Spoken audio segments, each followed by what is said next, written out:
सोचिए, भारत का कोई प्रधानमंत्री अगर आरबीआई गवर्नर को डांट लगा दे सबके सामने या खराब बोल दे। हमारे यहाँ ऐसा नहीं होता, लेकिन हमारे ऊपर टैरिफ लगाने वाले ट्रम्प के यहाँ ये सब होता है। वो अपने यहाँ के फेडरल रिजर्व के गवर्नर को, मतलब यूएस प्रेसिडेंट ट्रम्प, खुलेआम चिंता में डाल देते हैं। अमेरिका की पॉलिटिक्स और मॉनेटरी पॉलिसी का क्लैश देखने लायक होता है, लेकिन फिर भी अमेरिकी फेड ने अपनी ब्याज दरें घटाई हैं। पर ये खबर मैं आज आपको क्यों बता रही हूँ और ये भारत के लिए क्यों इतनी इम्पोर्टेंट है, क्योंकि फुसफुसाहट शुरू हो गई है कि जीएसटी कटने के बाद कुछ और भी हो सकता है। शायद ब्याज दर कम हो जाए, लेकिन होगा या नहीं ये तो समय ही बताएगा। आज आसान भाषा में हम समझेंगे कि अगर फेड की इंटरेस्ट रेट्स कम होंगी तो उससे भारत की इकोनॉमी, स्टॉक मार्केट और रुपया कैसे प्रभावित होगा। क्या अपने यहाँ ब्याज दर कम होगी? क्या यह हमारे यहाँ खर्चों पर असर डालेगा या इन्वेस्टमेंट के लिए नए रास्ते खोलेगा? आज के एपिसोड में हम यही सब समझेंगे। नमस्ते, मेरा नाम है श्रुति और आप देख रहे हैं ललन टॉप का डेली फाइनेंशियल बुलेटिन खर्चा पानी। अमेरिका में जगह है वॉशिंगटन डीसी, वहीं पर रहते हैं डोनाल्ड ट्रंप, वहीं है उनका ऑफिस और वहीं से कुछ दूर एक बिल्डिंग है सफेद रंग की, जिस बिल्डिंग से चलता है अमेरिका का पैसा।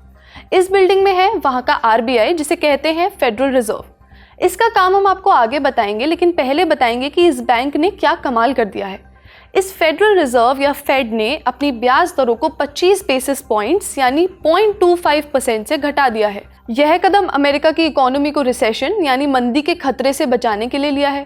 फेड ने यह भी संकेत दिया है कि वे इस साल और अगले साल रेट में और कटौती कर सकते हैं, क्योंकि इस समय में अमेरिका में आर्थिक विकास धीमा हो रहा है और रोजगार में भी गिरावट आ रही है। होगा क्यों नहीं, ट्रंप ने लिए ही ऐसे फैसले हैं। लेकिन सबसे पहले समझते हैं कि फेडरल रिजर्व यानी फेड होता क्या है। फेड अमेरिका का केंद्रीय बैंक है जो देश की मॉनेटरी पॉलिसी को डिसाइड करता है, यानी अमेरिका का पैसा कैसे और कहाँ खर्च होगा इसका मोटा मोटी निर्णय वहाँ के पैसे का रखवाला ये तय करता है कि अमेरिका में ब्याज दरें कितनी होंगी जिससे अर्थव्यवस्था को कंट्रोल किया जा सके। जब फेड रेट कम करता है तो अमेरिका में कर्ज लेना सस्ता हो जाता है। इसका मतलब है कि वहाँ कंपनीज और कस्टमर्स ज़्यादा कर्ज ले सकते हैं और ज़्यादा खर्च कर सकते हैं, जिससे अमेरिकी अर्थव्यवस्था को बढ़ावा मिलता है। और आप जानते ही हैं कि अमेरिका विश्व की सबसे बड़ी अर्थव्यवस्था है। ऐसे में फेड की ब्याज दरों में बदलाव पूरी दुनिया की अर्थव्यवस्था पर गहरा असर डाल सकता है। जैसे होम लोन की अगर ब्याज दरें कम होती हैं तो ज़्यादा लोन्स लेते हैं, घर खरीदते हैं, वैसे ही अगर फेड की दरें कम हैं तो अमेरिका की कंपनियों और लोगों के लिए बैंक से लोन लेना सस्ता हो जाता है, क्योंकि इंटरेस्ट रेट कम हो गई है। लेकिन इस कटौती का इम्पॉर्टेंट इम्पैक्ट भारत जैसी इमर्जिंग इकोनॉमीज पर भी पड़ता है। हिंदी में बोलते हैं तो उभरती हुई अर्थव्यवस्थाओं पर। अमेरिका में ब्याज दर कम होने पर वहाँ के इन्वेस्टर्स को अमेरिकी बॉन्ड जैसे सेफ इन्वेस्टमेंट्स में कम रिटर्न मिलता है, इसलिए वे अपने इन्वेस्टमेंट को भारत जैसे बाजारों में ट्रांसफ़र करते हैं जहाँ उन्हें बेहतर रिटर्न्स मिलते हैं। इससे भारतीय शेयर बाजार में विदेशी निवेशकों का पैसा बढ़ता है, जो सेंसेक्स या निफ्टी जैसे इंडेक्स को ऊपर ले जाता है। फ़ायदा हमको और आपको भी होता है। टाइम्स ऑफ इंडिया की रिपोर्ट में मोतीलाल ओसवाल के अंकित मंढोलिया बताते हैं कि लोअर यूएस यील्ड से अमेरिकी बॉन्ड का आकर्षण कम होता है और निवेशक इमर्जिंग मार्केट जैसे इंडिया में पैसा लगाते हैं। इससे रुपए की मजबूती आती है, जो इम्पोर्टेड इन्फ्लेशन यानी इम्पोर्ट किए गए गुड से होने वाली महंगाई को काबू में रखते हैं और निवेशकों का मनोबल बढ़ा रहता है। अब आज ही देख लीजिए, फेड के इंटरेस्ट रेट कट की खबर से हमारे सेंसेक्स में 400 पॉइंट्स का जंप आया। बाजार में उत्साह देखने को मिला। इसका इंडिया के इंपोर्ट एक्सपोर्ट पर भी असर पड़ता है। फेड रेट कट से डॉलर कमज़ोर होता है, लेकिन क्यों? जब फेड अपनी ब्याज दरें घटाता है तो अमेरिका में पैसा उधार लेना सस्ता हो जाता है। इससे अमेरिका के अंदर ज़्यादा डॉलर घूमता है और उसकी वैल्यू कम हो जाती है। इसी को तो हम इन्फ्लेशन बोलते हैं। इसी से डॉलर की मांग कम हो जाती है और उसकी कीमत गिरने लगती है, यानी डॉलर रुपए के मुकाबले कमज़ोर हो जाता है। रुपए का मजबूत होना इंपोर्ट को सस्ता करता है, जैसे तेल, इलेक्ट्रॉनिक्स, मशीनरी, इक्विपमेंट, जो देश में महंगाई को नियंत्रित करने में मदद करता है। हालांकि मजबूत रुपया हमारे एक्सपोर्ट को थोड़ा महंगा भी बना सकता है, जिससे एक्सपोर्ट करने वाली कंपनियों को चुनौती मिलती है।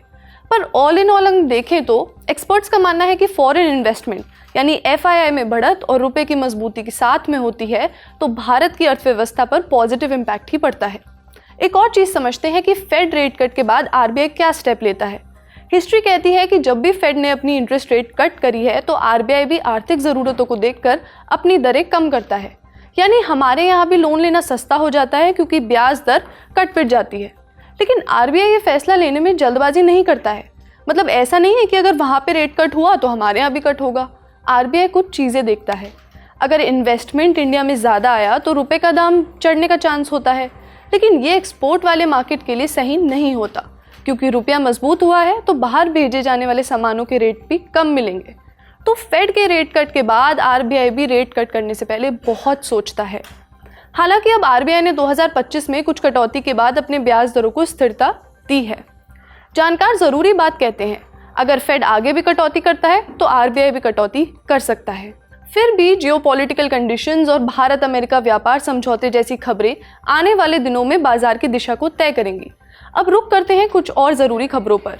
यूरोपियन यूनियन प्रमुख अर्सुला वॉन डर लेयन ने 17 सितंबर को घोषणा की है कि ईयू भारत के साथ एक नया व्यापार और तकनीकी सहयोग समझौता करने जा रहा है।